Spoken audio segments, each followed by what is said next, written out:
جتنے شاعر تھے، جتنے شناخت تھی اور جتنی اسلامی علامات تھی، آپ نے ان سب کو چھپا دیا اور چھپا کر کے آپ نے اپنے آپ کو پریزنٹ کر دیا. بس اس سے کیا ہوگا؟ لوگ آپ کے دوست بن جائیں گے، اسلام کے دشمن بن جائیں گے. کہ اگر اتنا ضروری ہوتا تو بہت ساری بچیاں حجاب کیوں نہیں پہنتی؟ اور آپ کو معلوم ہونا چاہیے کہ ایک ہائی کورٹ کا پہلے اس بات پر فیصلہ کہ جبکہ آرمی مین نے ایک مقدمہ دائر کیا تھا، ایک کیس بک کیا تھا کہ مجھے یہاں رہتے ہوئے داڑھی نکالنے پر مجبور کیوں کیا جا رہا، اور جب مقدمہ چلا ہے تو اس مقدمے کی پوری بنیاد اسی بات پر آ کے روکی کہ کیا داڑھی اتنی زیادہ ضروری ہے؟ اگر اتنی ضروری ہوتی تو بہت سارے مسلمان کیوں نہیں رکھتے؟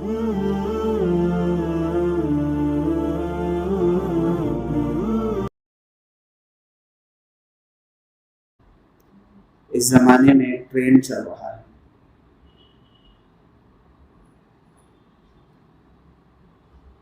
جس کا نام ہے برانڈ بنانا.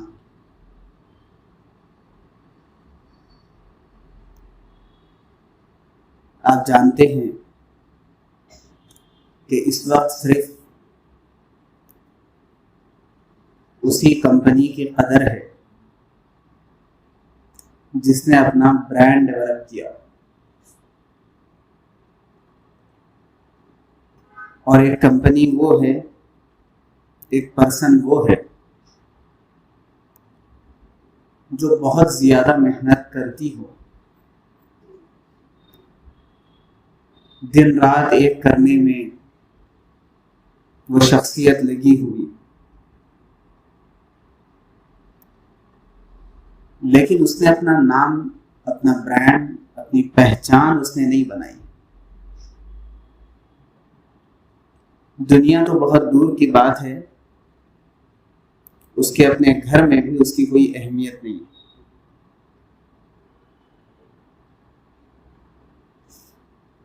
آپ جانتے ہیں کہ ایک بندے کی کپڑے کی دکان ہے، لیکن جب اس کے گھر والوں کو کپڑا خریدنا ہوتا ہے تو وہ ریمنڈ سے کپڑا لے رہے ہیں جا کر. آخر بات کیا ہے؟ وہ بات یہ ہے کہ اس شخص نے جب اپنی کوئی پہچان نہیں بنائی تو اس کی اہمیت اتنی بھی نہیں ہے کہ اس کے گھر والے اس کے کپڑے اور اس کی چیزوں اور اس کے اشیاء کی قدر کریں، اتنی بھی اس کی کوئی اہمیت نہیں.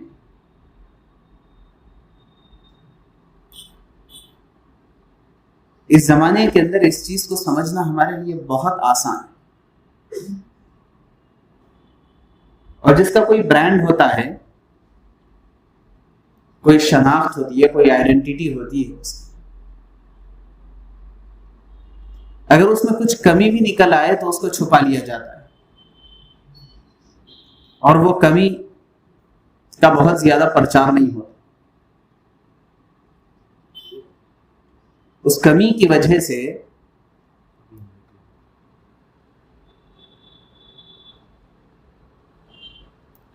اس کا کوئی نقصان زیادہ نہیں. دنیا کو یہ بات آج سمجھ میں آئی ہے، لیکن قربان جائیے اسلام کے احکام پر اور اسلامی تعلیمات پر کہ رسول اللہ صلی اللہ علیہ وسلم نے اپنی بعثت کے بعد مسلمانوں کو جو سب سے پہلی چیز دی ہے وہ مسلمانوں کا اپنا برانڈ تھا، اسلامک آئیڈینٹی تھی، اسلامی شناخت تھی، اسلامی اعتبار سے مسلمانوں کی ایک پہچان تھی. اور اس کا نتیجہ یہ تھا کہ جہاں یہ لیبل لگ جائے، اور صرف لیبل نام کے اعتبار سے نہیں، وہ برانڈ سامنے آ جائے، وہ برانڈ کیریکٹر کی شکل میں ہو، اخلاق کی شکل میں ہو، دوسروں سے معاملات کرنے کی شکل میں ہو، ایک دوسرے کے ساتھ اٹھنے بیٹھنے کی شکل میں ہو، عبادات کی شکل میں ہو، اللہ سے اپنے ربط و تعلق کی شکل میں ہو، جہاں پر یہ لیبل لگ جاتا تھا، اور وہ لیبل آج کی طرح کے لیبل نہیں کہ لکھ کر کے کچھ چپکا دیا جائے، کہیں پیسٹ کر دیا جائے، وہ پریکٹیکل لیبل لگتا تھا. تو وہاں صورتحال یہ ہوتی تھی کہ اگر سامنے والے فوج کی شکل میں ہے جن کے پاس بے شمار قسم کے ہتھیار ہیں، تو وہ پوری کی پوری فوج اپنے تمام تر ہتھیاروں کے ساتھ اپنے آپ کو انتہائی مائنس میں محسوس کرتی تھی. پوری فوج ہے اور مسلمانوں کے مقابلے میں بے شمار فوج ہے، لیکن وہ یوں محسوس کرتے تھے کہ ہمارے پاس کچھ نہیں، ہم تو بہت پیچھے ہیں، ایسا فیل کرتے تھے. اور اگر سامنے والا کسی دوسرے ریلیجین کی شکل میں سامنے ہو تو وہ یوں محسوس کرتے تھے کہ ہم اپنے ریلیجین میں بالکل فیلئر ہیں. اگر سامنے والا کسی دوسرے کلچر کی شکل میں ہو تو وہ یوں محسوس کرتے تھے کہ ہمارے کلچر میں کوئی دم اور کوئی خم نہیں، کوئی اسٹرینتھ ہمارے کلچر میں نہیں. سامنا جس کسی کا ہوتا تھا اس کے نتیجے میں سامنے والا اپنے آپ کو ناکام محسوس کرتا تھا، جس کی وجہ سے وہ مرعوب ہوتا تھا اور ہر جگہ مسلمان غالب ہوتے تھے، ان کے دلوں پر بھی حکومت کرتے تھے، ان کے جسموں پر بھی حکومت. ریسپیکٹ آخر کس چیز کا نام ہے؟ یاد رکھیے، اگر کسی کے عہدے اور اس کے مقام اور اس کے کرسی کی وجہ سے اگر آپ اس کے لیے کھڑے ہو رہے ہوں، ریسپیکٹ دے رہے ہوں، تو یاد رکھیے وہ پرسن کے لیے نہیں ہے، وہ اس کرسی کے ریسپیکٹ. بہت سارے ایسے لوگ جو بڑے بڑے پوسٹ سے ریٹائرڈ ہو گئے، ان سے میں پوچھتا ہوں آپ واپس آفس کیوں نہیں جاتے؟ کبھی چاہیں ملاقات کر لیں اپنے دوستوں سے، اپنے جونیئرز کے حال احوال لے لیں. نہیں، اب وہ ریسپیکٹ نہیں ملے گی. اسلام نے دراصل جو ہمیں تعلیم دی ہے اس کے نتیجے میں ہم ریسپیکٹیبل پرسن بن سکتے تھے، ایک ریسپیکٹڈ پرسنالٹی ہمارے پاس ڈیولپ ہو سکتی تھی. لیکن شرط یہ تھی کہ اسلامی تعلیمات میں اپنے اندر انسٹال کروں، اور ان تعلیمات کے لیے سب سے پہلے میں اپنے آپ کو آئیڈینٹیفائی کروں کہ میں مسلمان ہوں.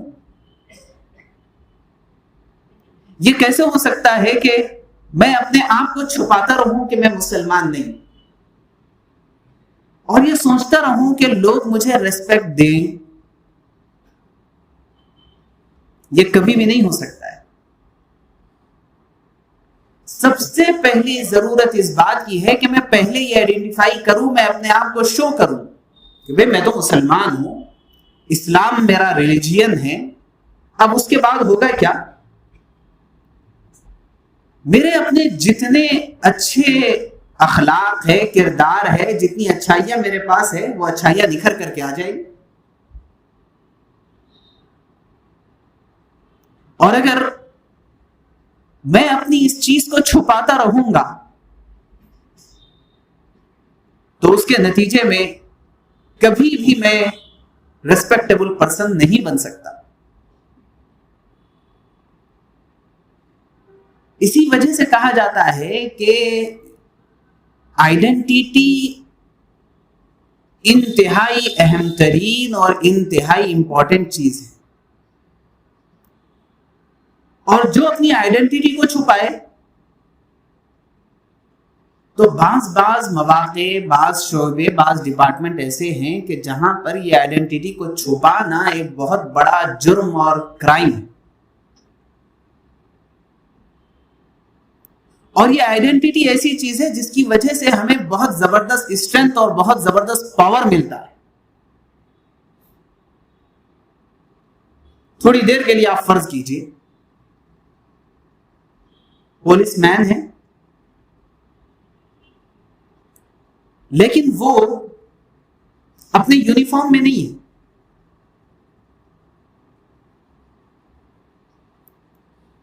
تو یونیفارم کے بغیر نہ لوگ اس کو جانتے ہیں اور نہ وہ اس کے پاس وہ ایتھارٹیز ہے, اس کے پاس وہ پاور ہے. جو پاور سرکار اس کو دیتی ہے وہ کوئی پاور اس کے پاس نہیں بغیر یونیفارم. اگر پاور ہے بھی تو پاور کو یوٹیلائز نہیں کر سکتا. ایک سولجر ہے لیکن اس کی گھر کی زندگی بالکل ڈیفرنٹ رہے گی اس کی اس زندگی سے کہ جب کہ وہ جاب پر ہوتا ہے. وجہ کیا ہے کہ اگر آپ کے پاس بہت سارے اسکلز تو ہیں لیکن آپ کے پاس اپنی آئیڈینٹی نہیں ہے تو آپ کے یہ سارے کے سارے اسکلز ویسٹ ہیں. اور اگر آپ کے پاس کوئی اسکل نہیں ہے نو پرابلم. اگر آپ کے پاس کوئی آئیڈینٹی ہے تو وہ آئیڈینٹی آپ کے اسکلز کے نہ ہونے کو چھپا لے. جب انکنوینئنٹ حالات ہوتے ہیں, ڈینجرس حالات ہوتے ہیں, تو ایسے وقت میں پولیس ڈپارٹمنٹ بہت سارے اسٹوڈنٹس کو یونیفارم پہنا کر کے اتار دیتے ہیں سڑکوں پر. اسکلز نہیں ہے, ابھی ڈیولپ نہیں ہوئی وہ اسکلز جو پولیس کے لیے چاہیے, لیکن وہاں پر ان کا یونیفارم ہے, ان کی آئیڈینٹی ہے, وہ آئیڈینٹی ان کے اسکلز نہ ہونے کو چھپا رہی. کوئی بڑا مسئلہ نہیں. اس سے یہ بات سمجھ میں آتی ہے کہ identity is very important strength. اس کے بغیر ہمارے پاس کوئی طاقت نہیں ہے, کوئی قوت نہیں ہے. رسول اللہ صلی اللہ علیہ وسلم نے اسلامی تعلیمات کی شکل میں ہم میں سے ہر ایک کو علیحدہ طور پر آئیڈینٹیفائی کیا ہے کہ یہ میرا امتی ہے اور یہ اسلام کو ماننے والا ہے. اور اس کا کمال کیا ہے؟ اس امت کا کمال یہ ہے کہ اس امت کے کیریکٹر کو دیکھ کر کے, اس امت کے اعمال کو دیکھ کر کے, اس امت کے رہن سہن کو دیکھ کر کے اور اس امت کے کسی فرد کی صحبت میں رہنے والے شخص کو اور اس امت کے کسی فرد اور کسی خاتون کے کسی دوست یا سہیلی کو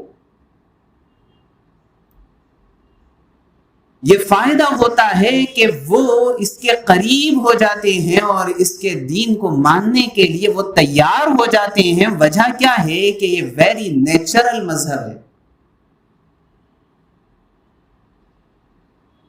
فطرت سے انتہائی قریب ہے. دین کا اگر کوئی دوسرا نام دینا چاہے تو وہ نیچر ہے, اس کے علاوہ آپ کوئی اور نام دے بھی نہیں سکتے ہیں دین کا. یہ انتہائی قریب ترین مذہب ہے. اس سے زیادہ فطرت سے اور اس سے زیادہ نیچر سے قریب کوئی اور مذہب, کوئی اور ریلیجین آپ کو ملے گا نہیں.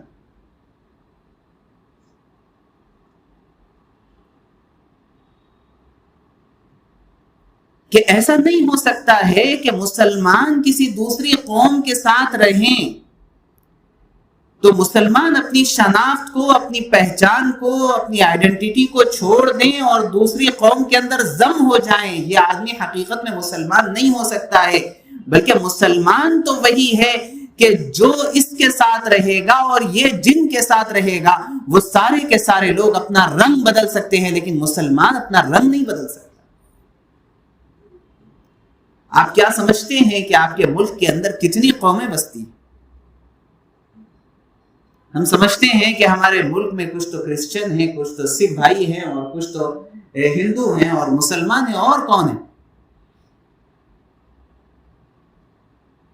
اس ملک کے اندر بسنے والی جو قومیں ہیں اور جو مذاہب ہیں وہ 6600 ہیں. 6,600 مذاہب کے لوگ اس ملک کے اندر رہتے بستے ہیں. لیکن ایک کمال کی بات یہ ہے اور اسلام کا معجزہ یہ ہے کہ سوائے مسلمان اور سوائے ایک اور 2-3 قوموں کے سب نے اپنی آئیڈینٹی کو چھوڑا ہے, اپنی شناخت کو چھوڑا ہے اور چھوڑ کر کے دوسری قوم کے اندر جا کر کے وہ ضم ہو گئے, مکس ہو گئے, مل گئے, ان کا رنگ ان کے اوپر چڑھ گیا. اب آج انہیں یاد نہیں ہے کہ ان کا مذہب اور ریلیجن تھا کیا, ان کا کلچر تھا کیا, ان کی تہذیب تھی کیا, وہ انہیں بھی آج پتہ نہیں.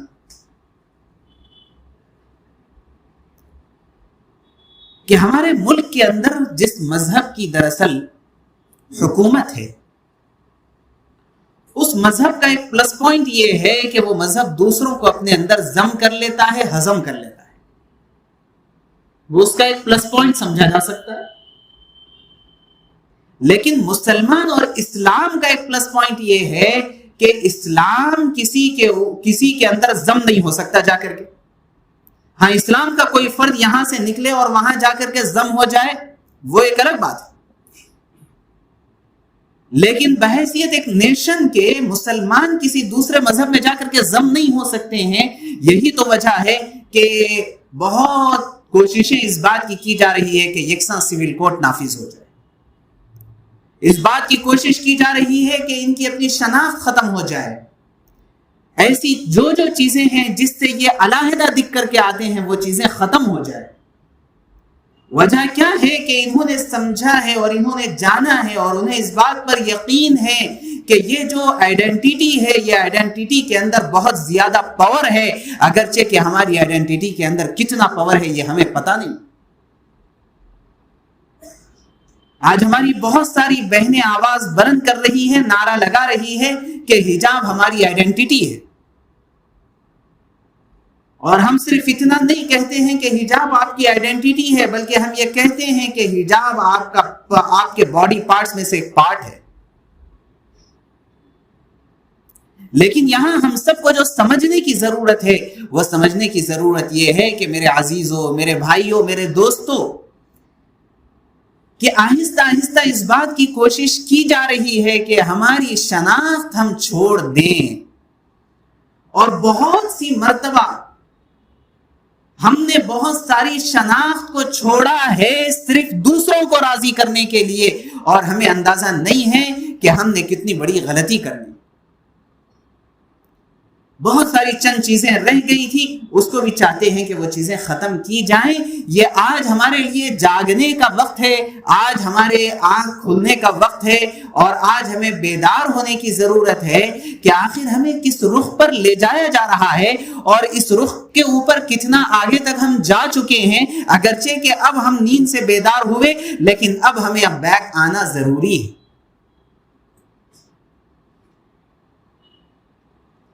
آپ بالکل برا نہ مانیں اور اپنے چھوٹے بھائی کی حیثیت سے میری بات کو آپ غور سے سنیں. اور پھر ایک بار آپ سے معذرت کرتا ہوں کہ اگر کسی کو برا لگے تو وہ برا نہ مانے. آپ مجھے اپنا چھوٹا بھائی سمجھ کر کے میری بات کو سنیں, بلکہ یہ میری بات نہیں, میرے پیارے حبیب صلی اللہ علیہ وسلم کی بات ہے کہ ہم سب کو, اگر ہم یہ چاہتے ہیں کہ لوگ ہمیں دیکھیں تو سمجھیں کہ یہ آدمی مسلمان ہے, تو ہمارے لیے بنیادی ضرورت ہے کہ ہمارا چہرہ اسلامی چہرہ بن جائے. یہ میری ایک ضرورت ہے, اور اگر میں یہ چاہ رہا ہوں کہ میرا چہرہ اسلامی چہرہ نہ رہے تو آپ یقین جانیے کہ آپ اپنی آئیڈینٹی کو چھپا رہے ہیں اور آپ آگے نہیں بڑھ پائیں گے. کہ جب کسی کو یہ سمجھ میں آ جائے کہ آپ آدھا ان کے راستے پر آ گئے ہیں تو اور آدھا کھینچنے کے لیے وہ کچھ کر لیں گے. جہاں آپ کو یہ بات محسوس ہو رہی ہے کہ اگر آپ سر پہ ٹوپی لگائیں گے تو لوگوں کے درمیان آپ ایک الگ محسوس ہوں گے, تو یہ تو ضرورت ہے کہ میرے بھائی آپ الگ محسوس ہوں, کیونکہ آپ ایک الگ ہیں, آپ مسلمان ہیں, بقیہ سب غیر مسلم. آپ کے بے شمار زبردست اخلاق, آپ کا زبردست ٹیلنٹ، آپ کی زبردست اسکلز، آپ کی زبردست صلاحیتیں، پورا اسٹاف آپ کے سامنے گھٹنے ٹیکنے پر مجبور،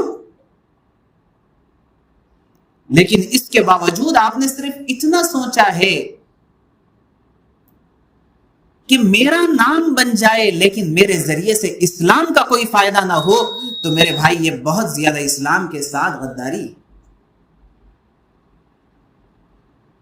جہاں آپ یہ سوچیں کہ لوگ صرف مجھے عبد الرحمن اور عبد الرحیم کے نام سے نہ جانیں، بلکہ یہ ان کو یقین ہو جائے کہ یہ اسلام کا فالوور ہے، تو اب وہ آپ سے قریب ہوں گے تو اسلام سے قریب ہوں گے، اور آپ سے دور ہوں گے تو اسلام سے دور ہوں گے۔ اس وجہ سے صرف اس بات کی ضرورت نہیں ہے کہ آپ اپنے اسلامی جتنے شعائر تھے، جتنے شناخت تھی اور جتنی اسلامی علامات تھی، آپ نے ان سب کو چھپا دیا، اور چھپا کر کے آپ نے اپنے آپ کو پریزنٹ کر دیا۔ بس اس سے کیا ہوگا؟ لوگ آپ کے دوست بن جائیں گے، اسلام کے دشمن بن جائیں گے۔ اور آج تک بحث صرف ہائی کورٹ کے اندر اس بات پر ٹکی ہوئی ہے آ کر کے کہ ہم یہ ڈیفائن کرنا چاہتے ہیں اور یہ سمجھنا چاہتے ہیں کہ کیا واقعی پردہ اور حجاب اسلام میں اتنا ضروری ہے؟ اور انہیں یہ بات کہاں سے کھٹکی ہے؟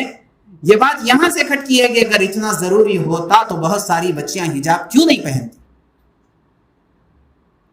اور آپ کو معلوم ہونا چاہیے کہ ایک ہائی کورٹ کا پہلے اس بات پر فیصلہ کہ جبکہ آرمی مین نے ایک مقدمہ دائر کیا تھا، ایک کیس بک کیا تھا کہ مجھے یہاں رہتے ہوئے داڑھی نکالنے پر مجبور کیوں کیا جا رہا، اور جب مقدمہ چلا ہے تو اس مقدمے کی پوری بنیاد اسی بات پر آ کے روکی کہ کیا داڑھی اتنی زیادہ ضروری ہے؟ اگر اتنی ضروری ہوتی تو بہت سارے مسلمان کیوں نہیں رکھتے؟ میرے عزیزوں، میرے بھائیوں، آپ دیکھیے کہ حالات کس رخ پر جا رہے ہیں، اور کہیں ایسا تو نہیں ہے کہ ہم حالات کو اسی رخ پر پش کرنے میں ہم بھی تو ساتھ نہیں دے رہے۔ ہم بہت پریشان ہیں کہ حالات ہمارے خلاف ہے، ہم بہت پریشان ہیں کہ جو ہے پتہ نہیں کیا ہونے والا ہے اور ہمارے نیکسٹ جنریشن کے ساتھ کیا کچھ ہوگا، ہم بہت فکر مند ہیں۔ میرے عزیزوں بھائیوں، غور کریں کہ جس طرح سے آپ اس بات کو یقین ماننے پر مجبور ہیں کہ کوئی غلط قسم کی گندی ویڈیو کو اگر آپ کلک کر کے آپ دیکھیں گے بھی تو آپ اس کے آگے بڑھانے میں اس لیے سپورٹر بن رہے ہیں کہ اس کے ویوز میں اضافہ ہو رہا ہے، ایسے ہی آج اس زمانے میں اگر ہمارے اوپر اسلامی شناخت نہیں ہے اور اسلام کو ہم چھپا رہے ہیں تو حالات کو غلط رخ پہ لے جانے اور اپنے پورے کے پورے نیشن کو پریشانی کے اندر ڈالنے میں اور اس حالات کے سلسلے میں ہم پش کرنے میں ایک سبب بنے ہوئے ہیں اور ایک سپورٹر بنے۔ لیکن میں اور آپ ایسے لوگ نہیں ہیں جو حالات اور پریشانیوں سے مجبور ہو کر کے اسلامی شاعر کا احترام کریں اور اسلام کو مانیں۔ میں اور آپ ایسے لوگوں میں نہیں ہیں۔ اب تک جو ہوا ہے وہ کس وجہ سے ہوا ہے وہ آپ کا اپنا پرسنل میٹر ہے، لیکن اب اس بات کی ضرورت ہے کہ ہم اسلام کو مانیں، اسلام کی تعلیمات کو مانیں اور اسلام کے ہر حکم کو صرف اس بنیاد پر ہم یقین کے ساتھ تسلیم کر لیں اور اپنے اوپر اپلائی کر لیں کہ یہ میرے حبیب، میرے پیارے حبیب حضرت محمد الرسول اللہ صلی اللہ علیہ وسلم کی لائی ہوئی وہ شریعت ہے جس کے اندر میری دنیا اور آخرت کا فائدہ چھپا ہوا ہے۔ اس لیے اس بات کو یقین جانیں اور یقین کر کے ہم اپنے آگے کی زندگی گزاریں۔ بھائیوں، اب خالی ایسے ہی وقت گزارنے کا ٹائم نہیں رہا ہے، بہت زیادہ ہم میں سے ہر ایک کو اویئر ہونا ہے اور اویئر ہو کر کے اپنے لائف کو بنانا ہے اور اسلامک طریقے کے مطابق اور اسلامک میتھڈ کے مطابق اپنی زندگی کو گزارنے کی کوشش کرنا ہے اور اپنے گھر میں اپنے بچیوں، اپنے بچوں اور ایسے ہی اپنے گھر کی خواتین کے سلسلے میں بھی ہم سب کو فکر کرنا ہے، کہیں ایسا نہ ہو کہ حالات کے تھپیڑوں میں آ کر کے وہ یہ کمپرومائز کرنے پر آ جائے کہ بھائی چلو ایسا بھی چلا لیں گے اور ایسا بھی چلا لیں گے، اور اتنا نہیں اتنا حجاب پہن لیں گے، اتنا نہیں اتنا کر لیں گے، ایسا نہیں ایسا کر لیں گے۔ یہ کمپرومائز کی بات نہیں ہے۔ آخری بات کہ جس وقت کمپرومائز کی بات آئی ہے کفار و مشرکین کی جانب سے رسول اللہ صلی اللہ علیہ وسلم کے سامنے، اور یہ انہوں نے پیشکش کی تھی کہ آپ ہمارے بتوں کی کچھ دن عبادت کر لو، ہم آپ کے معبود کی کچھ دن عبادت کر لیں گے، آپس میں مل جل کر کے رہیں گے اور یہ لڑائی جھگڑا ختم کریں گے۔ کبھی آپ نے قرآن پاک میں نہیں دیکھا ہوگا کہ اللہ نے خطاب کر کے کہا ہو یا ایھا الکافرون۔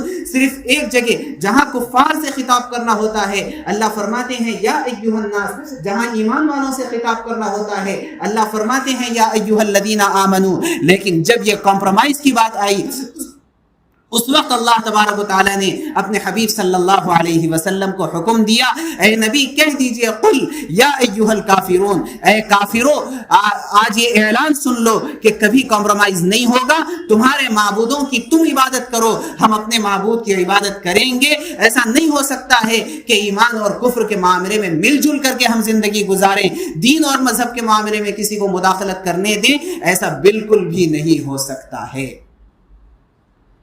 اس لیے ہم سب اس بات کا ارادہ کریں کہ کہیں ایسا نہ ہو کہ ہم اسلامک آئیڈینٹی کو چھپا کر کے کسی دوسرے کو اور اپنے دشمن کو پش کرنے کا ذریعہ اور سبب بن رہے ہوں، اور ہم نہ جانتے ہوئے کسی غلط کام کے سپورٹر بن رہے ہوں۔ اللہ تبارک و تعالیٰ سے دعا ہے کہنے سننے سے زیادہ